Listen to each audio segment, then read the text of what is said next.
Of all the great inventions of the Industrial Revolution, the railways had the most impact.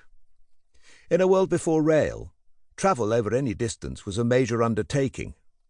Regions of even small countries, such as France or England, could be up to 7 days' journey from the capital, while large countries like the United States, China or Russia could take months to cross. Until the early 19th century, most people lived their whole lives within the confines of the town or rural area in which they were born, and no one had ever gone faster than a horse could gallop. Travel was simply too difficult and too expensive for the vast majority of people, which in turn limited the spread of ideas and technology. Lack of mobility was a major barrier to economic and social development. In the absence of rapid transport, people could starve within only a few hundred kilometres of plentiful food supplies. The slow transit of goods by horse and cart or along rivers and canals meant that perishables had to be consumed very rapidly. Sending a letter across the country took days, and newspapers were a misnomer, since they were effectively full of old information.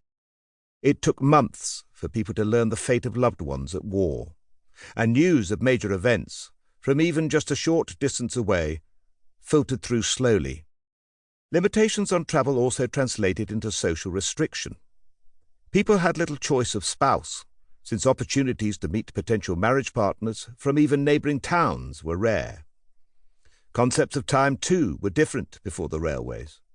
Daily life was regulated by the sun, and towns just a few kilometres east or west of each other could operate on different schedules. Then the railways arrived and changed everything.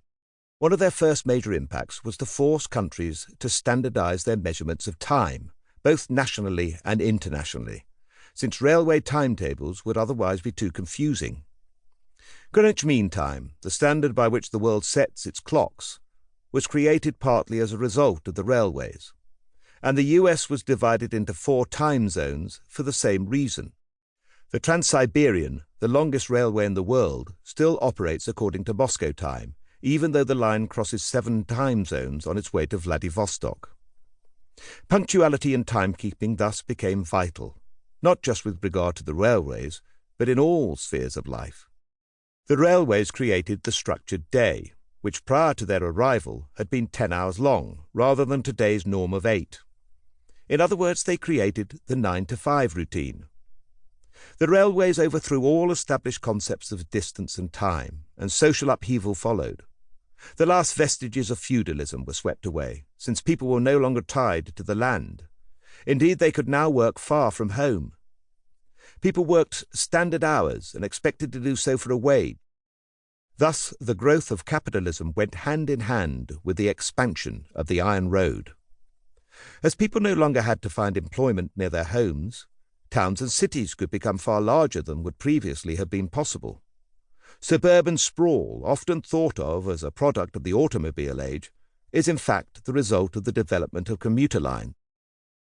Access to long-distance travel, in relative comfort at fairly low cost, changed people's horizons and opened up their imagination. What had previously been impossible became routine, such as going to the seaside or visiting an exhibition. On a social level, the scope for potential marriage partners suddenly broadened, being no longer confined to the immediate vicinity. The exchange of ideas took off, as national conferences could now be convened, and the inventions of the Industrial Revolution spread, first across Britain, then across the world. Professional sport became feasible, as clubs and their supporters could travel long distances to play other teams, and league size was limited only by how far a team could travel in a day.